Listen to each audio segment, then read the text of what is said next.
what happened this morning? What did you hear? Where were you? So this morning about 5 o'clock, we just heard gunshots, lots and lots of gunshots, but we thought maybe it was fireworks at first. And then all the neighbors started texting each other and saying, hey, this is real, there's a shooter. And within a few minutes, all the cops were here and the tanks were in and the big armor-proof forklift is here. It's been pretty intense morning.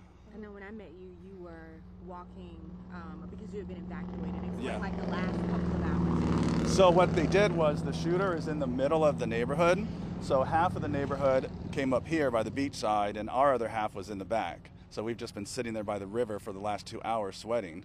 So we decided, well, let's walk up here and see the ocean. Were you scared?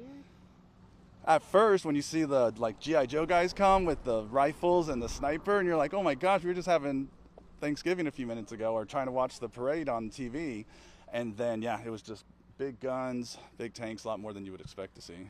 Did this ruin any of your plans later today at all, or do you know? Yeah, everybody else did. Everyone's trying to get dressed up, but they can't leave. They got us out of our house. So some people have their cats with them, some have their dog, and everybody's still in their pajamas. So it's messed up everybody's day. Do you know the person involved, or do you have any idea of who it could be? We just heard him saying Joe. So I know Sheriff Chitwood was here personally on the megaphone saying, Joe, please don't shoot, please stop. But you would just hear it. It's probably over a couple hundred rounds by now. And you don't know a Joe who lives in the neighborhood? No. So it's probably a renter or something. Has anything like this happened before? No, this is Ormond Beach by the sea. We leave our windows open at night and our doors open at night. We never seen anything like this. So hopefully everybody will be safe. Did they give you a timeline for, with a situation like this, you don't really know how long, but did they tell you, grab water, maybe out of your house for the rest of the day, grab medication? Nothing at all. So they just banged on our doors, said get out, and we've just been standing there. So that's why I'm dressed like this, and everybody else is just there trying to figure out what to go on. And it's obviously Thanksgiving Day. Did you Yeah. see your day kind of go like this at all? No, we had a whole day planned with food, and so they're letting some of the people out in the back, with their food, if they or a medical emergency. One little lady had to leave, but all the roads are covered down John Anderson Parkway all the way up to High Bridge. So, and some people have their scanners trying to listen to what's going on, but the sheriffs don't really tell us too much. They just say stay out of the way. If you could describe it, I know you started talking about what you saw. So how many police cars would you estimate? And again, how many gunshots and the type of firing that you heard? Oh, it was multiple. So he has to have an automatic weapon because you just hear multiple shots constantly. And I haven't heard any come from the sheriff. It seems like he's just held up in his house shooting everyone. And the cops have been trying to maneuver their vehicles around sides and plus get all of us out because there's over 100 units. So So they've been doing a good job by keeping everybody out, and that's all. If you hear it in the background, you'll just hear boom, boom, boom, and he's still going. Is that concerning? Because I know when we got here in the last 10 minutes or so, we have heard just gunfire. Yeah. You've been hearing it since early this morning. Yeah, since sunrise. So he must have a pretty big arsenal in there. So at about 4:30 this morning, we received a call for 5500 Ocean Shore Boulevard, unit number 61, for a person who was having suicidal thoughts and wanted some help. So deputies got there, they interviewed him, and it was quite apparent that he was in some type of physical distress, meaning they looked at more as a medical call. They called for medical personnel to come, they examined him, they wanted to transport him to the hospital. He refused to go to the hospital. Fast forward, they were around 6 a.m., we get multiple calls come in that the occupant of Unit 61 in 5500 Ocean Shore Boulevard is shooting at residents and residents' properties. Deputies arrive on scene. Suspect retreats back into his house where he barricades himself. We establish a perimeter. We evacuate everybody. And shortly around 8:30, he starts shooting at law enforcement. And this goes on up until probably 30 minutes ago. Probably he has fired close to 200 plus rounds. I'm sure when you'll see the crime scene, some of the apartments are littered. The facade is just shot up. There's rounds in people's homes. So he shot at our negotiators, at the speaker on the truck. He shot at the SWAT truck when it pulled up. He retreated into a back bedroom. We were able to send in tear gas and kind of corner him, but it was obvious that he wasn't coming out. He was armed with at least a shotgun, a handgun, and a Tommy gun. Eventually, we were able to get my SWAT team and the snipers were able to get eyes on him, and we were able to end the standoff by taking him out. And we're in the process now of processing the scene. And there is, I'm telling you, he probably fired over 200 rounds.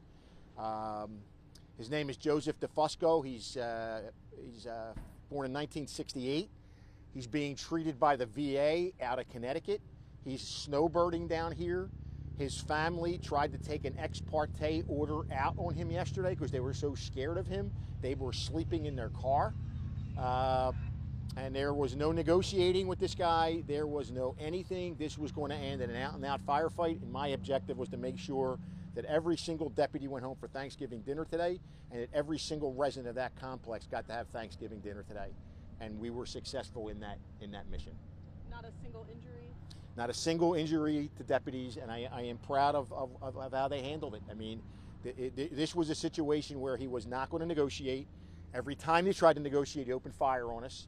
He turned off his phone, and he was armed to the teeth. In 37 years, I don't think I've ever had an experience where I had to position snipers and say, you have a green light to do your job.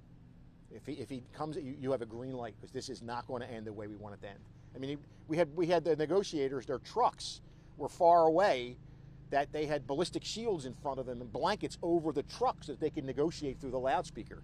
There was a point when we were watching the footage of the drones and everything that you could hear the bullets whizzing over our head, and we were probably 100 yards back.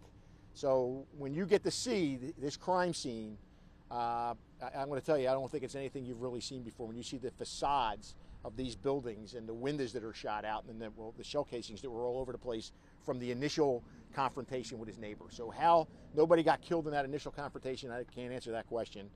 But I know that when we got here, the mission was everybody was going home safely, and we were going to protect this community as best we can, and we did that. Did he say anything at all when you were negotiating with him? He wouldn't talk to us. He responded with gunfire. Every time they would get on, hey, you know, this is Deputy so-and-so, turn your phone on. We're here to help. We're trying to get a hold of the VA. You know, there's no reason to be doing this. And they would be met with a barrage of gunfire. The SWAT truck was even struck. So you said 200.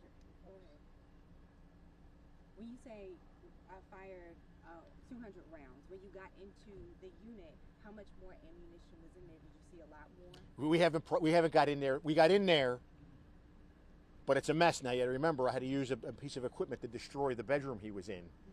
So he's covered in shell casings. He's covered in spent shell casings. There's at least 3 guns in there that you could see. There's some type of radio in there as well. He had a whole big thing of firecrackers. I mean, the thing was, the family told us he only had 2 guns and like 1 clip. Well, you know, for all these hours we were out there, somebody wasn't paying attention, because he was armed for Armageddon is what he was armed for.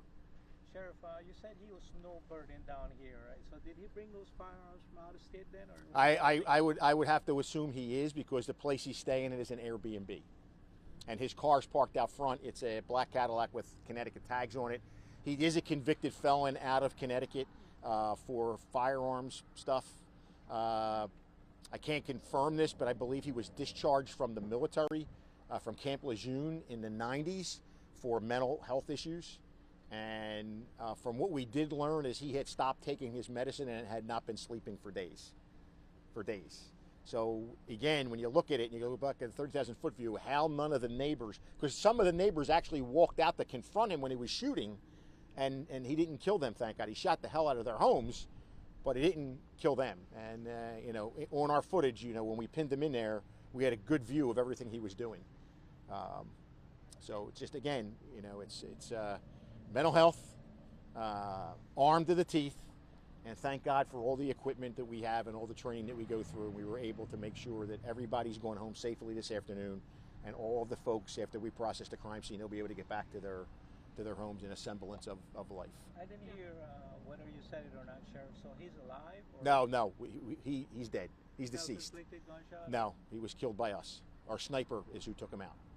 And just to clarify, you mentioned his family. Was he in that unit by himself? Or was He was in the unit by himself today, and last night his family was so scared of him they relocated north.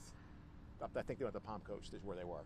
So they're here on the scene now, But I read the ex parte order. There's no way they were going to be able to even communicate with this guy based on what the ex parte order had said about it. So this crime scene is going to be active for God knows how long. You know, FDLE will handle the shooting and the fact that we use deadly force. So they'll do that end, and then the crime scene it's a big crime scene. There's a lot to process there. So that's it.